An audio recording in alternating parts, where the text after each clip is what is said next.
ero cattivo a scuola, adesso ho imparato, l'Anita, c'era quanta gente, guardate, sentivo cantare all'inizio un inno alla libertà, l'intervento poi di Bea, avete sentito con la poesia, questa ancora i nostri intellettuali che ci vogliono aiutare, e con la RAI, speriamo che sia un po' liberata anche quella, quindi c'è dei segni, quindi prima di morire, vedi, io vi dico questo, a 17 anni, forse non c'è nessuno, che qualcuno ci sarà, io ero a Genova il 25 aprile del 1945, con la mia brigata partigiana di cui il comandante era mio fratello, tenente del Genova libera!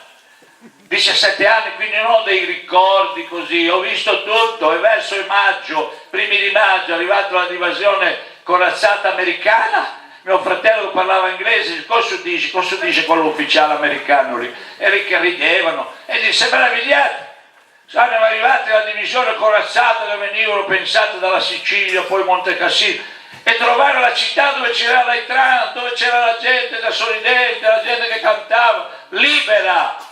Capite che io ho visto nascere la democrazia, le donne, che sono fondamentali, le prime elezioni, la prima volta che in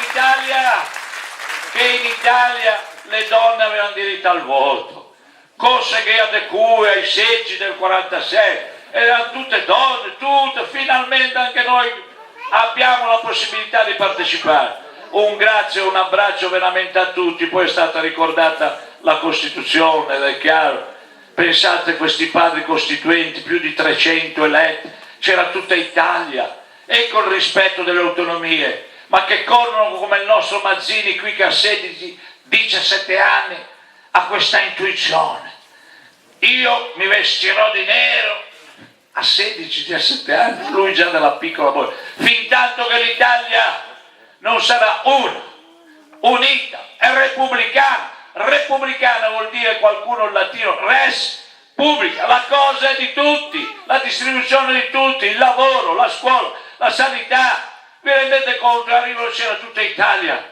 Pensate, per citarvi velocemente, Moro, pugliese, La Pira, siciliano, padre costituente, Civati, calabrese, per non citare tanti altri, quindi è lì matrice comunista alla Costituente, matrice socialista, matrice repubblicana, matrice cattolica, matrice partito d'azione, persino qualche monarchico perché sperava che ancora Sciaboletta, che il re rimanesse dopo che ci aveva tradito. Ad ogni modo poi c'è il 2 giugno, il voto delle donne si salva, e allora Mazzini dice questo, tant'è vero che del 70 si arriva a Roma, capitale, finalmente il Papa, si deve fare il Papa e non il Papa Re. Io lo dico, non l'ho visto, là l'ho salutato, e dico, ma tu rappresenti Gesù, cosa c'è?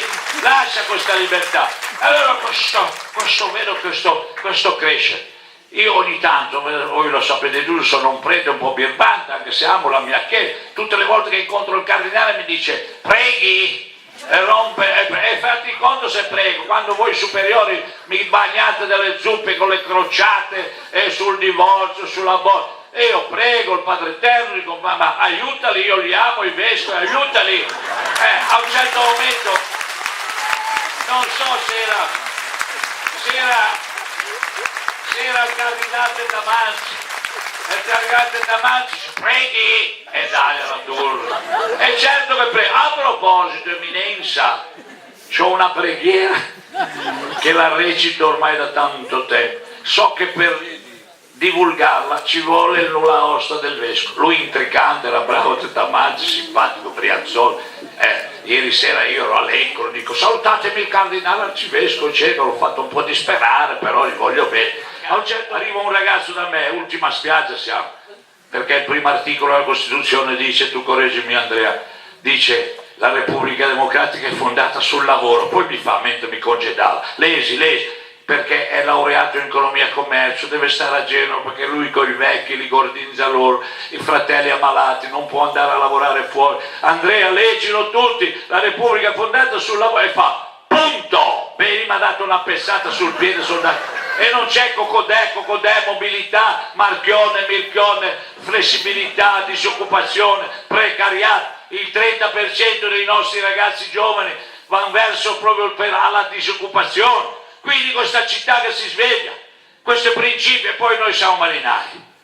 E allora è chiaro che il mare è in tempesta, avete sentito come l'ha disegnato bene, con la sua arte, con la sua capacità. Io sono solo capace a dire qualche sfragio, a un certo momento siamo un mare in tempesta, ma i marinai c'hanno la bussola, venite sappiamo la bussola, quindi attendi bene questa partecipazione. E allora il mio abbraccio a tutti, soprattutto ai bambini, quando c'è i bambini, perché è il futuro già del 2001 durante il G8, quei ragazzi, il regista Mario Monicelli, che lo saluto grande, anche la sua grande, il regista Ettore Scola del 2001 dice: noi genitori, educatori, mass media, la scuola saremo capaci. Del 2001 qui nel mio ufficio non avevo mai visto questi due maestri. Riusciremo, Don Gallo, a sradicare dalle nuovissime generazioni l'assenza di futuro per il lavoro. Io ho detto: maestri, mi scappò un belin anche con loro a un certo punto, ma belin, ma dico, è vero, il male grida forte, ma il bene grida forte. E dopo una giornata questo, come poter dire, siamo in difficoltà. È chiaro, vedi, i partiti si imbellinano, fanno, prego, ti spuntano questi qui col sole delle Alpi, quell'altro di qui, con la conda delle bellinate. Ma come, ci abbiamo chiaro, studiamo, e quindi tutti insieme, mi raccomando, avete dato una gioia anche a me, cammino un po' meglio. Un vecchio che finalmente ha visto i genovesi, ancora una volta che siamo in un periodo veramente di liberazione. Sulla testa, un abbraccio a tutti, viva Sena e i suoi carrozzi!